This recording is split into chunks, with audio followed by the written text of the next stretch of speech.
Hello, my name is Mike Pfaff, and this is my YouTube channel, Living in the Illusion. Now, again on our board, as usual, we have what we talked about in our last video. And I will reference that video up here in the corner. And what it was, and I'll read it off my paper. It's a powerful hidden truth. As above, so below. As below, so above. And this is part of the Hermetic, it's a second Hermetic principle of self-mastery. And basically what it says is everything is tied together. In the planes of subatomic particles, that's one plane, and then we looked at the plane of the egoic world, and that's another plane, and then there are subtle planes of causation and different levels above that. And each level expresses the level above it and the level below it. So that was, we started out, how were we going to test this? And we ended up taking a subatomic particle system, which was entanglement, and then we looked at it as in the subatomic world, in the egoic world, and in the subtle systems of causation. And we used a model. Matter of fact, we used a couple models. One of them was a rock concert. And how does entanglement move through a rock concert? And that was very interesting. And so, and after the rock concert, then we looked at the cosmos, which what we have pictured here, and the exploding of a star. And when a star, and that's like an event, a star over a long period of time comes together, gets really hot, and then fuses, and then after a while explodes. And what happens to that event, which we related to a rock concert, and how it accelerates and then climax and then disappears. And that's the same thing with a star. When it explodes, the end of its life, it's over. What happens to it? It all dissipates. All that energy dissipates into the next moment. Oh, it was very interesting, and we are going to continue looking at entanglement in a little different way now. And this is our subject for today. So let me read it off my paper, because somehow I always seem to squash it at the other end. That has to do with me. Revolutionary thought. What is left when it's over? What is left when it's over? Now let's see where that, oh, by the way, we're having a little green tea with pineapple in it, a little pineapple flavoring, and it is quite refreshing. So now, let us I broke this down into 3 steps. The 4th step is going to be, I might have to explain that a little bit. Step number 1, an event happens. Doesn't matter what it is. It happens. And then things get entangled. Now this is going to bring us back to the last video, and that's why I hope you had an opportunity to look at that. Systems are entangled when an event happens. Now we're going to select an event in a moment and follow that through this process. But this is a step.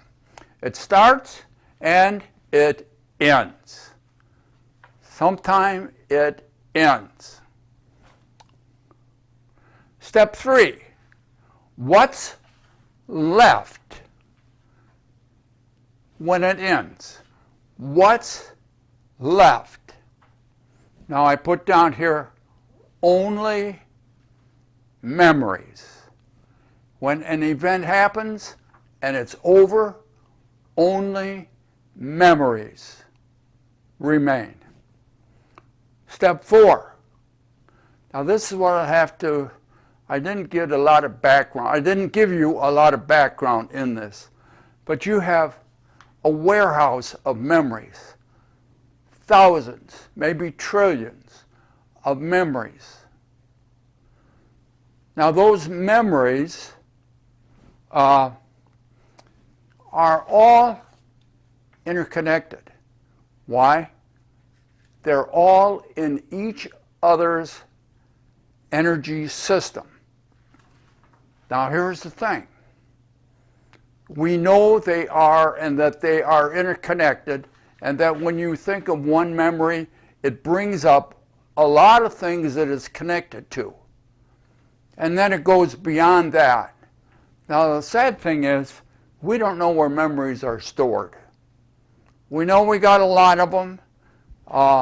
In the egoic world, we believe they're in the brain, but there's more memories than we give credit to. So we don't know where they are. But they're all interconnected because they're all in each other's system. So they're all entangled. That's the thing I want you to remember.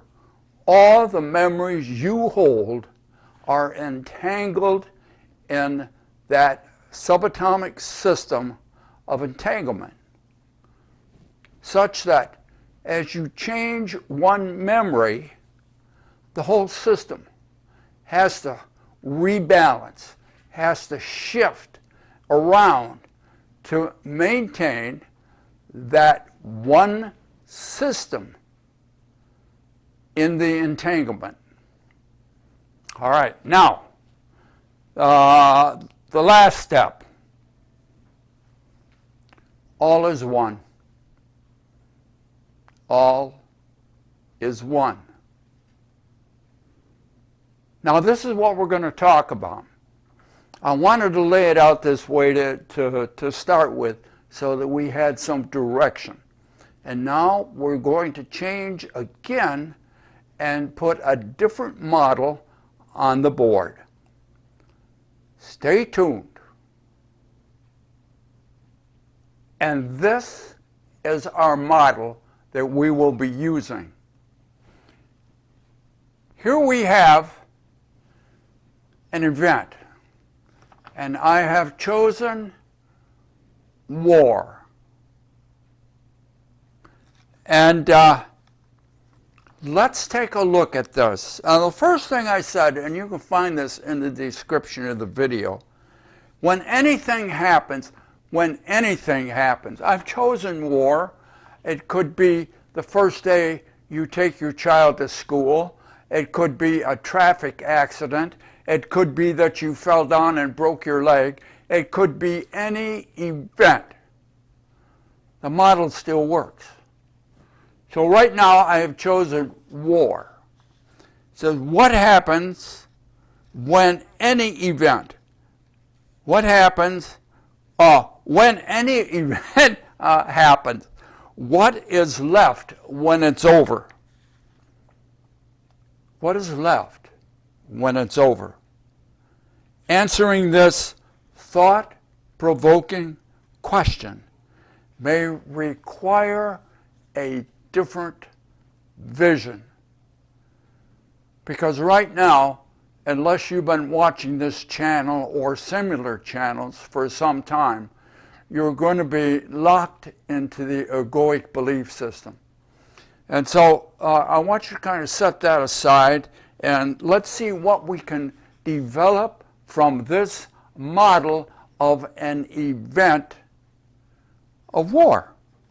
So now the first step, I better keep this so I remember. The first step, an event happens. How it happens? Like an accident. It happens and there it is. Okay? Things build up, maybe, like first day of school or for your child, or things just happen by accident. A plane has a crash. The event can be anything. But in this case, a war. And it's very dynamic, and all kinds of things are happening in a war. And then the countries, or more than 2 or 3, all get together and to have a war. There's a song like that. I forget, Simon and Garfunkel, I think, sang a song, Scarborough Fair, which was about a war. And anyway, there's a war going on, and everybody's excited, and everybody gets involved, and all the systems are entangled. That's the point I want to make. All the systems are entangled within this event of the countries, everybody in the country, who's on my side, what those bad guys did, all kinds of stuff is going on. And it affects other people, other countries, because trade is stopped, lines of communication are cut, all kinds of things happen, and they're all interrelated. They're all one system. And now, it goes on for, there was a 30-year war, I think there was a 100-year war. They go on a long time sometimes. But at some time, they end. What happens to the war when it ends? What happens to the war? What happens to all this energy when it ends? This is the war. When it ends, like any event, it's gone. It's gone. It's gone. It's gone. There's nothing left. There's nothing left of the event. There's nothing. Now, who are these? Who are these little circles? The participants. And each participant has a memory. Has a memory of the war.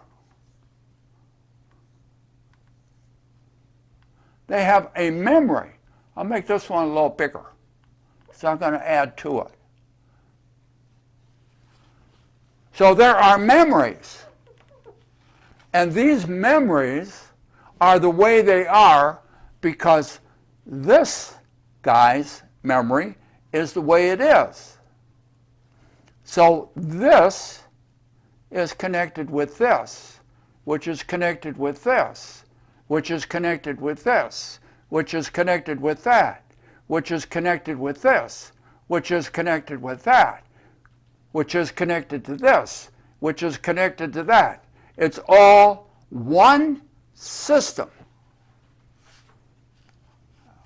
I could have done a better job of drawing that, but you get the idea. Everything is interconnected as a memory. Memories are creations. They are energy systems that you create. You create your own memory of whatever the event is. Whatever the event is. And the people that are involved in it, they have their memories. Now, I have another video on that, on events and memories, and I'll reference it up here. It's slightly different model, because in that model, I used the birth of a child. This one is war. It's Pandora's box.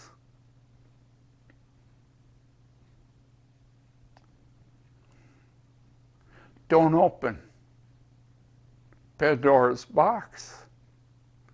Why? It's a war. Now, within each one of these memory systems are all the memories of the individual, are all the memories of each individual. And as I said before, in the one I tried to explain, all your memories are entangled.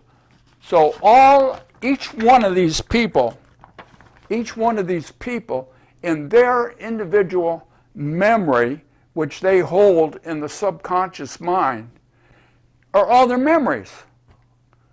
And they're all interconnected. They are all entangled within their subconscious mind. And now we have a unique memory, and I'll draw it in this color, which is a little different. So this guy now has a memory of the war. And this guy has a memory of the war. A memory of the war, however it turns out. Winners and losers, doesn't matter. So, and each one of these, now there's thousands in a war, but each one of them are interconnected because of the one system of the war. So inside, let's just pick this guy, number one.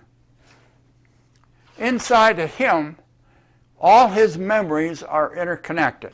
Now, I only put a couple in there, but you got to begin to recognize that this inside of him, inside of his memory bank, are entangled memories. And they are one system. And as that one system moves, as he, for instance, he may have a relationship that ends. He may have a new job that he has just started. Whatever is going on in his mind, these are all interconnected memories. And as he changes one memory within his memory bank, all of the memories which are entangled dance a little bit, so that we keep balance within that one system. Okay? One system. It's his.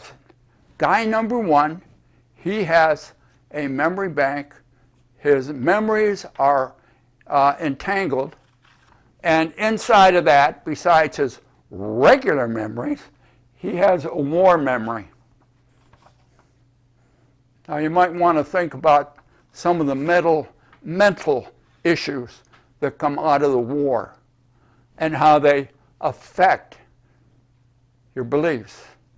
Think about physical issues that come out of the war and how they affect your memory system. These are all interconnected in this one person. Inside him, he has a memory now of the war, which is connected, as an example, and we'll pick two. This is guy two. So guy one and guy two have an interconnected memory. it's both different memories, but the war is one system. And so this memory, all of these in this nice color here, are all interconnected, entangled into one energy system. Do you see how dynamic this is? Now here is the point.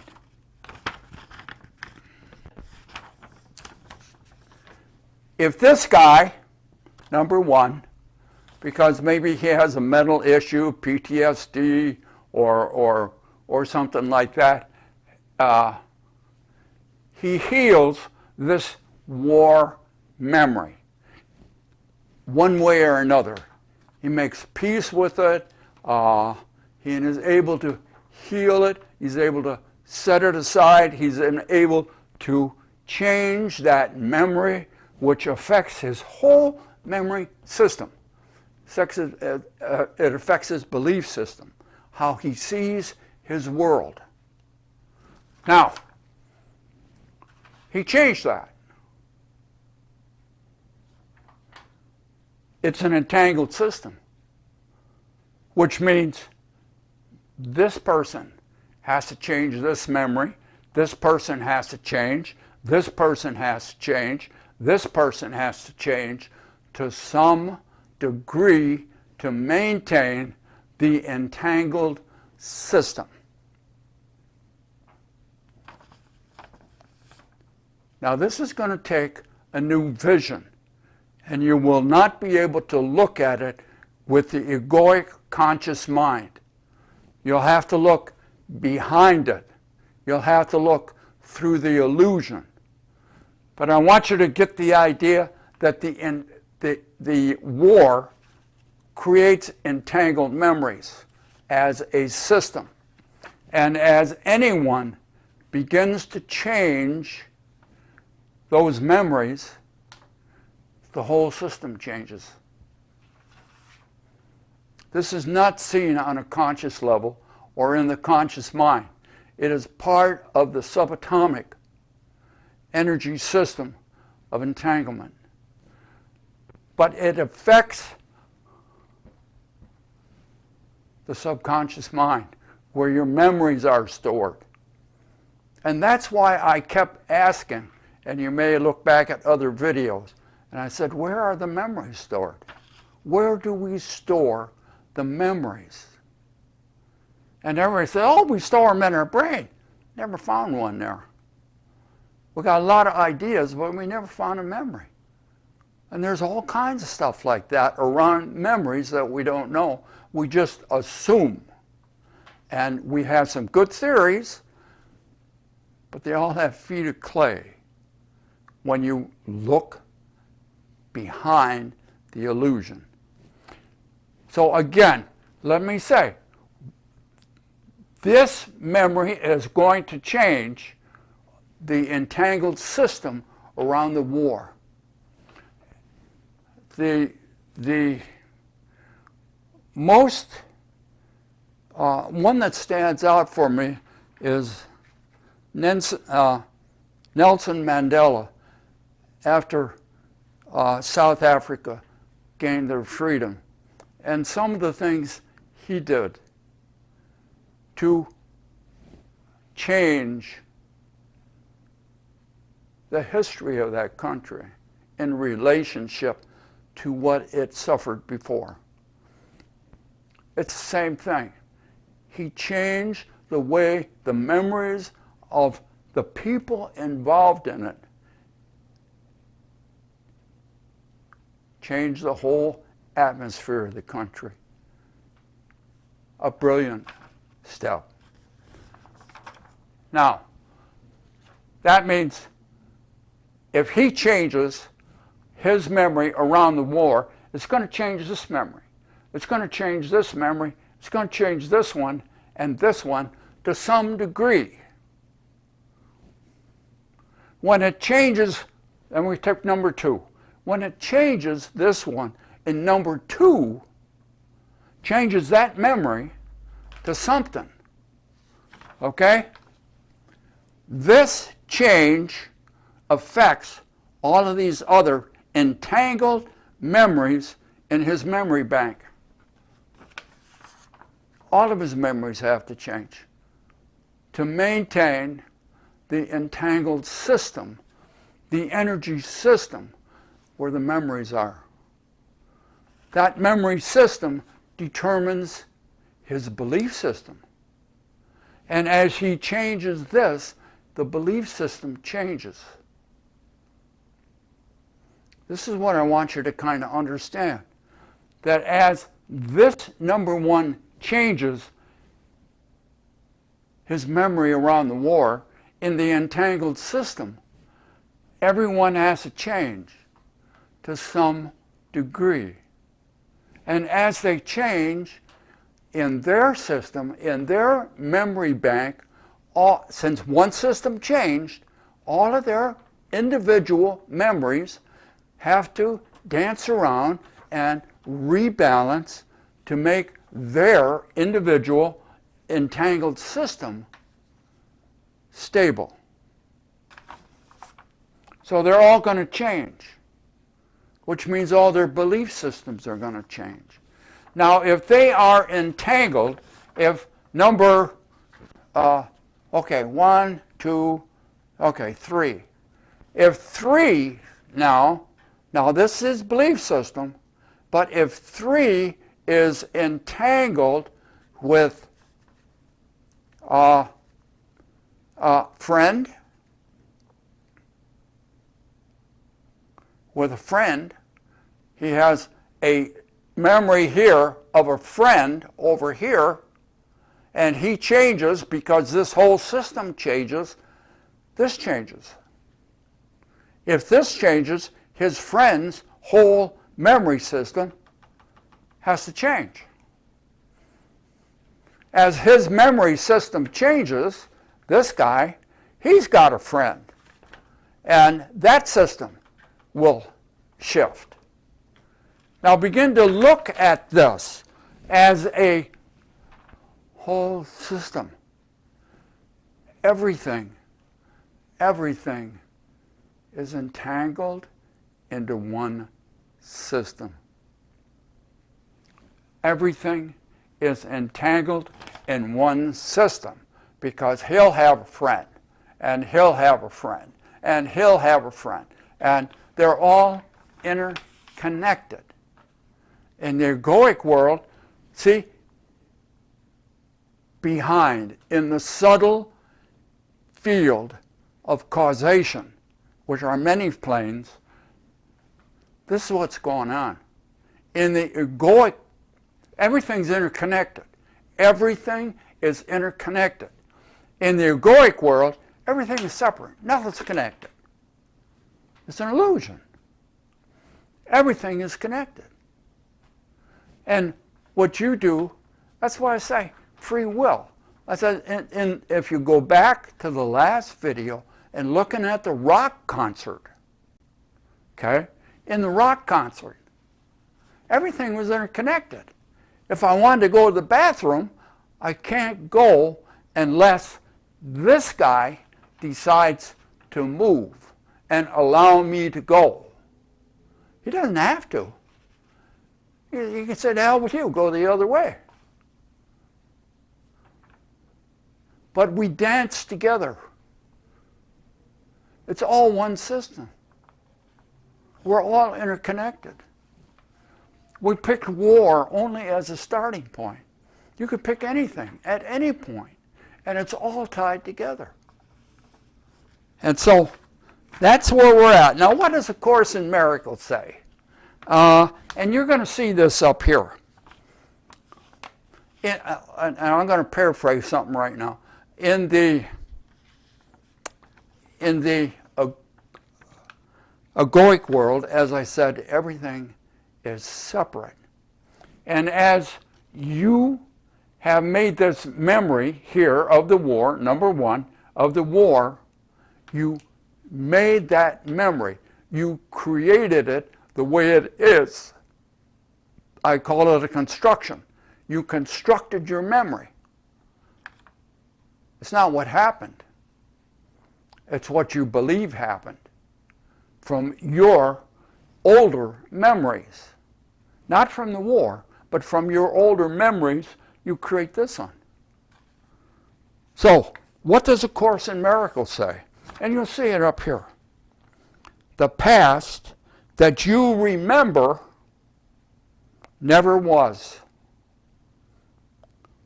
and represents only the denial of what always was. The past that you remember, that he remembers, never was, and represents a denial of what always was. What always was. Oneness. What is the oneness?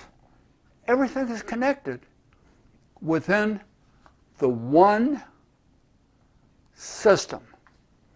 What do we call that one system?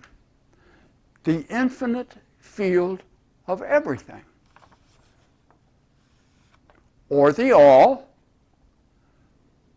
or consciousness. Oh, we have much to talk about here in the illusion until we see each other again. And if you have any questions, formulate them and put them down below, and we'll see if we can answer them. And be good to yourself. We look forward to seeing you next time we get together here, right here in the illusion. Bye now.